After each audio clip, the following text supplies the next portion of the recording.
Wah, udah lama nih nggak Q&A. Kita Q&A aja yuk. Welcome back to my YouTube channel Rio Gandhi.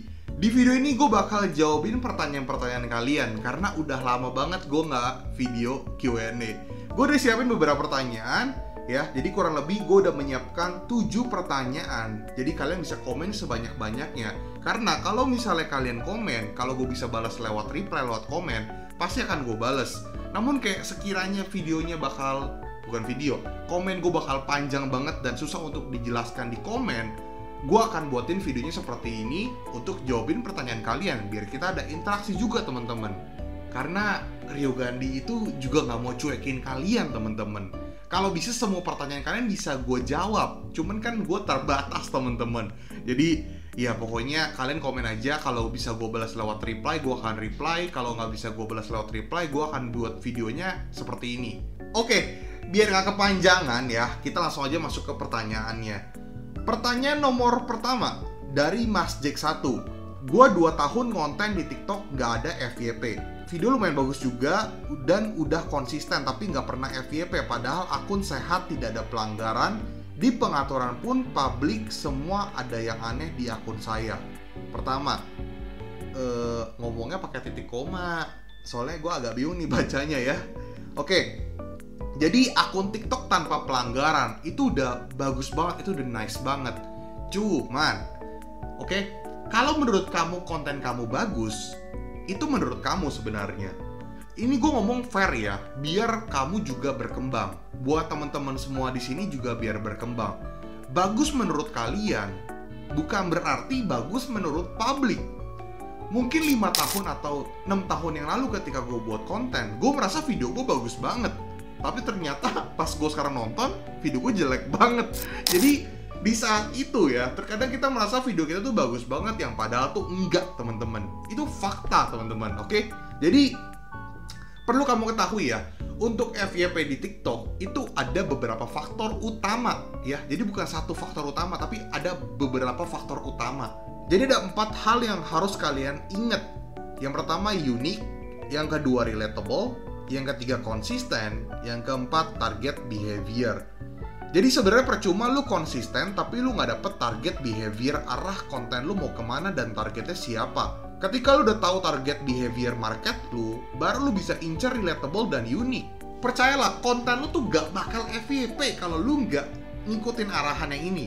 4 parameter tersebut tuh bener-bener menjadi faktor utama yang bakal ngebantu video lu untuk FYP ya. Unik, relatable, target behavior, dan juga konsisten. Yang pertama udah pasti target behavior dulu.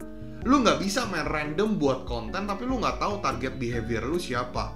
Yang lu mau incar target behaviornya yang mana. Jadi lu pas on point pembahasannya. Ketika lu tahu target behavior, baru masuk ke pembahasan yang unik dan relatable. Nanti baru deh video lu ya udah mulai oke, lu konsisten upload. Lu pasti FYP, gue yakin. Pertanyaan nomor 2, Bang, dari Deviana Sirliara, ya susah namanya lah ya. Bang, please bahas toko Shopee yang berstatus reseller tapi pengen up seperti toko yang punya brand sendiri. Saya ikut reseller di brand pakaian muslim wanita. Ikut iklan banyak sih yang klik dan dilihat tapi belum pecah telur. Oke, jadi gini ya, kalau kamu jualan di Shopee atau di marketplace manapun lah ya, yang kamu masih berstatus sebagai reseller. Jadi kamu nggak punya produk sendiri, tapi kamu beli grosir ke pabrik atau ke supplier. Lalu kamu menjual atau membantu menjual produk tersebut. Apakah itu salah? Nggak salah. Sampai hari ini tuh masih banyak banget dan bener-bener banyak reseller dan ya jalan-jalan aja. Bisa jalan tokonya, bisa running dengan baik. Jadi itu nggak masalah sama sekali kalau menurut gua ya. Jadi kalau kamu belum pecah telur, itu wajar. Kenapa? Karena gini teman-teman. Kalau kamu jualan apapun itu produknya, ketika kamu di sini mengatakan kamu belum pecah telur, yang berarti gue asumsikan kamu belum mendapatkan orderan. Itu wajar, karena produk yang belum memiliki ulasan dan review udah pasti akan lebih sulit untuk dapetin orderan. Apalagi kalau misalnya kamu jualan di Shopee, kamu tokonya belum berstatus star, jadi nggak bisa dapat gratis ongkir. Kalau misalnya udah dapat status star, itu akan lebih mudah sedikit doang untuk dapetin orderan. Jadi menurut gue saat ini adalah ya lu wajar aja lah. Silakan iklan sebanyak-banyaknya untuk banyak produk sampai lu menemukan produk potensial. Budgetnya gak usah gede-gede, kecil-kecil dulu aja, tapi bisa beberapa produk lah atau banyak produk, tergantung budget kalian masing-masing kuatnya di angka berapa. Kemudian ketemulah produk potensial, fokuslah ke produk potensial tersebut. Jadi gak usah kayak, oke, mau semua produk itu udah ada penjualan, tahan dulu, sabar aja. Jadi fokus untuk nemuin produk potensial dulu, baru naikin pelan-pelan. At least dapat ulasan secara perlahan-lahan lah. Ingat, perlahan tapi pasti. Dan itu wajar banget kok. Gue dulu juga begitu, jadi aman.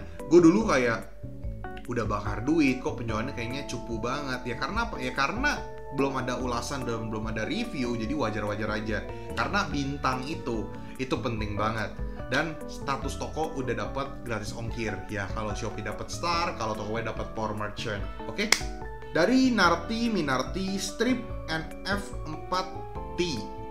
Bang Rio Gandhi, izin nanya, toko saya muncul di pencarian terkait berdasarkan clue. Namun ketika dicari berdasarkan filter kota, toko saya tidak muncul. Itu kenapa dan solusinya gimana ya bang? Mohon bantuannya bang, sudah cari info tapi masih mentok gak nemu solusinya. Oke, sebenarnya ini gue agak nggak paham ya. Maksudnya kamu berdasarkan clue ini maksudnya gimana? Gue agak bingung nih. Jadi agak ambigu. Cuman kalau misalnya berdasarkan pencarian lah ya, misalnya atau kamu ketemu misalnya berdasarkan keyword atau dicari nama tokonya ketemu, atau mungkin produk kamu muncul di halaman rekomendasi, gue anggapnya seperti itu ya. Jadi intinya kan ketika dicari berdasarkan filter kota malah nggak muncul.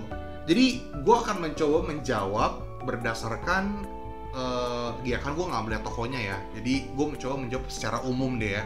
Jadi gini, toko yang penjualannya masih belum banyak atau toko yang baru aktif itu memang berpotensi lebih susah dicari daripada toko yang sudah aktif sudah lama.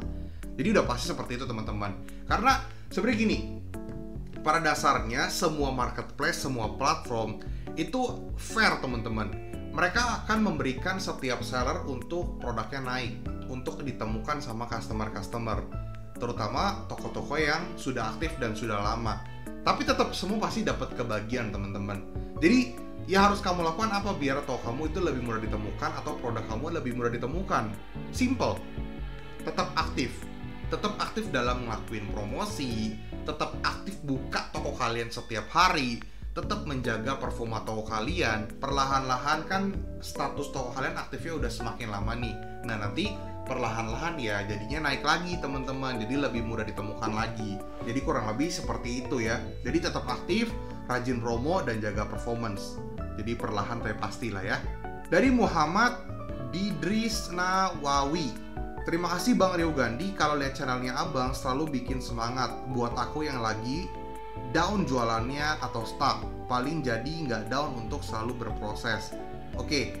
Jadi terima kasih juga ya untuk kamu, karena bisa dibilang channel Rio Gandhi ini dibentuk kan berdasarkan sharing pengalaman gue pribadi juga. Jadi ya sebenarnya gue bukan motivasi dan gue gak mau disebut motivator juga teman-teman, karena gue bukan motivator.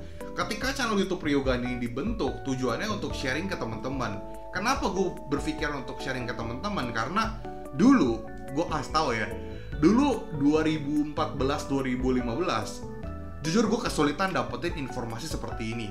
Sulit banget. Rata-rata jawaban yang gue temukan tuh template semua. Jadi kayak gue gak dapet poinnya lah. Udah gitu videonya durasinya panjang-panjang. Nah gue gak mau kayak gitu. Sebisa mungkin gue kasih tahu kalian dengan singkat, padat, dan jelas. Gak mau terlalu lama ya. Kalau bisa gak terlalu lama lah. Kalau bisa cuma 8 menit, 10 menit. Itu pun gue berusaha gue ringkas supaya on point banget. Dan sebisa mungkin gue menjawab pertanyaan kalian, sebisa mungkin gue membahas pertanyaan-pertanyaan kalian, keluh kesah seller, cara dapetin cuan di era digital dan sebagainya. Ya karena gue pengen sharing, karena dulu gue kesulitan mendapatkan informasi tersebut. Jadi gue berusaha untuk kerja di company, untuk belajar dan sebagainya, untuk gue sharing dan sebagainya. Jadi di momen ini gue pengen membantu teman-teman semua di sini yang saat ini posisinya mungkin seperti gue dulu, kesulitan mendapatkan informasi. Jadi channel Rio Gandhi ini ada karena sebenarnya keresahan gue pribadi teman-teman, dan gue pengen sharing aja. Jadi jangan bilang gue motivator, jangan bilang gue apalah, gue bukan siapa-siapa teman-teman. Gue cuman sharing aja ke teman-teman, dan ya gue senang teman-teman happy dapat informasi dari gue, dan ya gue juga happy bisa sharing ke kalian tanpa harus gue minta apapun kecuali like video ini ya. Like itu wajib teman-teman. Dari Ahmad Misbaku Kohir 599. Ini kenapa sih namanya panjang-panjang semua ya? Agak susah nih bacanya nih gue nih. Kalau saya jualan celana pria, wanita seperti celana pendek, olahraga, kulot, training, dan lain-lain. Orderan sekarang masih stuck di 5-10 orderan. Dan kalau event bisa 20-an kira-kira. Ya lebih ngembanginnya gimana ya Koryo? Sebenarnya kamu dapat 5-10 orderan itu udah mantep ya. Apalagi kalau di saat event tanggal kembar misalnya dapat 20-an itu udah lumayan. Karena nggak semua seller itu masih banyak ketika tanggal kembar bisa mendapatkan orderan yang melebihi ekspektasi di hari-harinya mereka tuh gimana. Itu masih banyak. Jadi menurut gue di poin ini kamu udah oke lah. Cuman ada beberapa poin yang udah gue catat di sini ya. Jadi jualan celana pendek pria atau wanita itu benar-benar seru banget dan menyenangkan banget. Karena sampai hari ini ada beberapa klien gue yang jualan celana pendek pria dan wanita dengan berbagai model. Dan itu mantep. Jadi waktu itu kurang lebih sama lah. Mereka itu klien-klien gue awalnya tuh 5-10 orderan aja. Dan sekarang itu udah puluhan orderan, ketika tanggal kembar bisa sentuh bahkan sampai di atas 100 orderan. Nah itu kan berproses ya. Nah jadi kan pertanyaan kamu kan gimana cara ngembanginnya ya. Jadi menurut gue gini. Pertama, untuk jualan celana sendiri ya, foto produk tuh bener-bener penting. Baik foto utama dan slide-slide selanjutnya. Foto produk itu menjadi parameter utama yang akan membuat produk kamu itu diklik dan dibeli. Jadi kamu coba untuk diatur foto produknya sedemikian rupa untuk produk-produk yang belum laku atau mungkin yang masih belum ada orderan atau mungkin kurang kenceng. Jangan takut untuk trial dan error. Ketika kamu udah ubah judul produk, kamu bisa nih untuk melengkapi produk celana kamu tuh lebih banyak lagi, lebih variatif. Karena biasanya orang kalau beli celana pendek, mereka suka belinya checkoutnya agak banyak. Bisa sekalian beberapa model. Jadi kalau bisa punya beberapa model tambahan supaya mereka checkoutnya bisa banyak. Bayangin aja kalau satu customer bisa checkout 2-3 produk, lalu sehari kamu dapat 5 orderan, berarti 2 produk kali 10 misalnya, 20 produk terjual dengan ulasan yang berbeda-beda. Dan kegulungnya jadi lebih cepet ya, di kayak gitu kurang lebih. Kemudian kalau bisa nih, poinnya adalah kamu fokus dulu nih. Kamu di sini tadi ada komen, kamu fokusnya ke celana pendek pria dan wanita, terus ada celana kulot training. Nah, baiknya kamu fokus dulu. Kamu mau yang mana? Celana pendek duluan kah atau celana kulot duluan kah? Jadi kamu tahu dulu nih kategori mana yang kamu fokusin terlebih dahulu. Bukannya nggak boleh kamu naikin semua, cuman kan terkadang modal kita terbatas ya. Kita fair. Untuk marketing, untuk biaya iklan kan kita terkadang modal terbatas dan kita juga agak takut. Jadi menurut gua ya kamu fokusin dulu deh, mau celana pendek dulu atau celana training dulu. Kecuali budget marketing kamu itu bener-bener kuat ya, jadi ya bolehlah kalau kuat. Cuman seenggaknya ya menurut gua mau sekuat apapun budget marketing kamu tetap harus dijaga. Karena sayang ya, uang untuk bakar duit untuk iklan tapi ya tidak dianalisis gitu loh. Dan yang mau nanya soal jasa konsultan, boleh hubungin nomor ini ya. Jadi itu nomor untuk pertanyaan-pertanyaan mengenai jasa konsultan atau kelas offline, face to face offline atau online meeting. Jadi boleh hubungi ke nomor itu. Khusus untuk konsultan-konsultan aja teman-teman, bukan untuk pertanyaan yang lain ya. Dari Zihan 8510. Seharusnya Shopee itu, wah ini kok marah-marah nih. Seharusnya Shopee itu ditutup aja bang, banyak penipuannya. Pihak Shopee tidak mau bertanggung jawab sama sekali soal penipuan pembelian barang di aplikasi Shopee. 2 kali aneh kena tipu di aplikasi Shopee, sampai-sampai nggak ada pihak bertanggung jawab. Yang aneh jadi melayang. Haruskah saya laporin ke pihak kepolisian dan menutup perusahaan Shopee? Kamu mungkin tipu di sini ya. Kamu tulis bertanggung jawab, aneh jadi melayang. Kamunya melayang di udara apa gimana nih? Kamu tipu nih. Jadi ini gue asumsikan kamu sebagai customer ya. Jadi gue tidak menyalahkan kamu ya. Di sini disclaimer dulu, gue tidak menyalahkan kamu. Cuma di sini gue mencoba menjelaskan. Jadi pihak Shopee tidak salah ya. Jadi percuma kamu melaporkan ke pihak-pihak manapun, Shopee tidak bersalah. Dan cukup untuk menyalahkan Shopee. Karena pada dasarnya kamu belanja di aplikasi Shopee, tapi sebenarnya kamu bertransaksi dengan seller atau penjual yang juga membuka toko di Shopee. Jadi sebenarnya kamu nggak usah nyalain Shopee karena ya bukan Shopee yang salah, kan kamu yang check out, kamu yang pilih sellernya. Kamu setuju untuk belanja di seller tersebut. Seller tersebut bukan di toko di Shopee. Nah, ketika kamu mendapatkan produk tidak sesuai atau kayak gimana pun, ya itu bisa dikomplain. Kalau dikomplain, otomatis kan bisa di-refund. Kalau misalnya memang sellernya nggak bener atau penjualnya nggak bener, ya kamu bisa langsung komplain dan itu udah pasti auto menang. Tenang aja, marketplace itu sangat-sangat bela customer kok, tidak terlalu bela seller ya. Ya udah sih tidak terlalu bela seller. Jadi mungkin buat seller semua di sini coba komen deh, emang kalian sering dibela? Gue sih lebih sering dapat dibelain customer. Jadi menurut gue ya jangan menyalahkan Shopee lah. Sebenarnya jangan Shopee doang sih. Semua platform marketplace tidak usah disalahkan karena pada dasarnya kamu belanja ke seller. Mau sellernya nggak bener, itu tinggal dikomplain aja. Sebenarnya simple as that aja teman-teman, seperti itu. Cuman jangan gara-gara case ini kamu menyalahkan semua seller juga ya, karena kan nggak semua seller kayak gitu. Soalnya kan banyak juga seller yang baik, yang menjawab pertanyaan-pertanyaan kamu dan sebagainya. Jadi itu oknum-oknum aja lah, kayak gitu ya. Terakhir dari MLBB Pro Player ID. Widih, pro player banget nih ya. Semakin memudahkan para artis. Soalnya artis adalah sekelompok orang-orang yang mudah sekali FYP. Followers bisa beli karena uang banyak juga kan ya. Oke. Ini kayaknya dia komen di video gue yang ngebahas soal FYP di TikTok atau cara mendapatkan views yang besar di TikTok ya.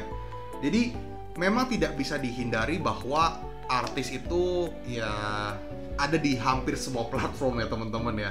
Kayak udah jadi artis di TV ada, nge-YouTube juga iya, di TikTok juga iya, affiliate juga iya, jualan juga iya, dibabat semua. Jadi kayak ya mau gimana lagi, ya itu nggak bisa kita hindari dan nggak bisa kita, ya susah lah teman-teman. Karena gini loh, simpelnya gini, kalau misalnya kamu jadi artis, ketika kamu jadi artis dan kamu mendapatkan peluang, udah pasti kamu ambil juga ujung-ujungnya.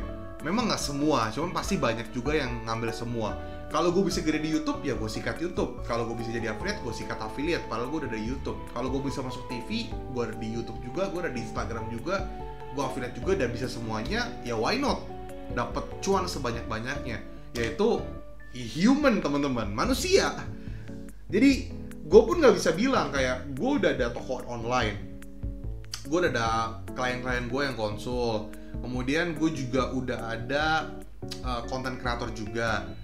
Udah cukup banget. Apakah gue pengen masuk TV? Kalau mungkin gue bisa, ya gue mungkin mau. Cuman kan gue nggak bisa ngomong gue nggak mau di TV, nggak bisa. Karena kita nggak pernah tahu nanti kayak gimana. Jadi menurut gue ya human, ya kalian cari uang sebanyak-banyaknya, ya nggak bisa dihindari. Toh kalian kan juga bekerja keras untuk dapetin followers. Itu kan nggak gampang juga untuk dapetin followers kan. Kemudian di sini kan kamu juga bilang followers bisa beli karena uangnya banyak juga kan. Followers beli juga nggak guna ya. Karena menurut gue, lu beli followers, kalau misalnya nggak dapet engagement juga for what? Followers hanyalah angka, yang kita butuhkan adalah engagement. Kalau lu beli followers gak ada engagement, it means nothing. Jadi menurut gua ya tidak ada artinya lah kalau beli followers. Ya memang ada keselnya ya, cuma bisa apa? Lebih baik kita berusaha untuk menjadi artis juga. Tidak dipungkiri kalau banyak followers kan lebih enak, jualannya gampang, dapat penawaran endorse juga banyak, cuan masuk terus. Jadi daripada kamu marah, lebih baik kamu berubah jadi public figure atau influencer juga. Ya gitu aja sih. Kalau boleh milih ya mending jadi artis. Ya tapi nggak bisa gitu juga sih. Karena kan ada yang orang nggak mau ngomong di depan kamera, ada yang orang maunya fokusnya di belakang kamera. Ada yang mungkin orang cocoknya jadi kerja kantoran, ada yang cocoknya untuk jadi pembisnis, dan ada juga yang jadi penikmat. Jadi masing-masing ada porsinya lah, tidak bisa dipaksa seperti itu ya. So guys, itu adalah 7 pertanyaan yang udah gue jawab saat ini ya. Kayaknya videonya durasinya agak lama nih teman-teman ya. Jadi buat teman-teman yang ingin bertanya, silahkan komen aja sebanyak-banyaknya, baik di video ini atau video-video gue yang lain. Karena sebisa mungkin gue akan lebih sering untuk ngebuat video Q&A, kalau bisa sebulan 1-2 kali lah ya. Karena ya gue gak enak juga lah untuk gak ngejawabin pertanyaan-pertanyaan kalian, karena gue pengen jawabin pertanyaan-pertanyaan kalian. Oke guys, jadi segitu aja. Gue mau ucapin juga Happy New Year buat teman-teman semua di sini. Selamat tahun baru. Sekarang kita akan memasuki tahun 2024 dan harus semakin semangat di akhir Desember ini, atau mungkin ketika video ini diupload mungkin awal Januari 2024, ya antara akhir Desember atau awal Januari, ya gue berharap kita semua semakin sukses, kita jualannya makin lancar buat yang seller, kita konten kreator makin banyak subscribers, makin banyak followers, engagement makin bagus, dan kita semua penonton Rio Gandhi itu harus dapetin cuan sebanyak-banyaknya di era digital. Jangan pernah bosan nonton channel YouTube Rio Gandhi, dan terima kasih sudah selalu mengikuti perkembangan channel YouTube Rio Gandhi. Dan jangan pernah lupa untuk selalu nonton dan selalu pantengin dan selalu mendapatkan update-update, dan jangan pernah untuk selalu mensupport Rio Gandhi juga. Rio Gandhi itu tidak ada kalau tidak ada kalian juga. Terima kasih sekali gue ucapkan Happy New Year. Rio Gandhi, peace out.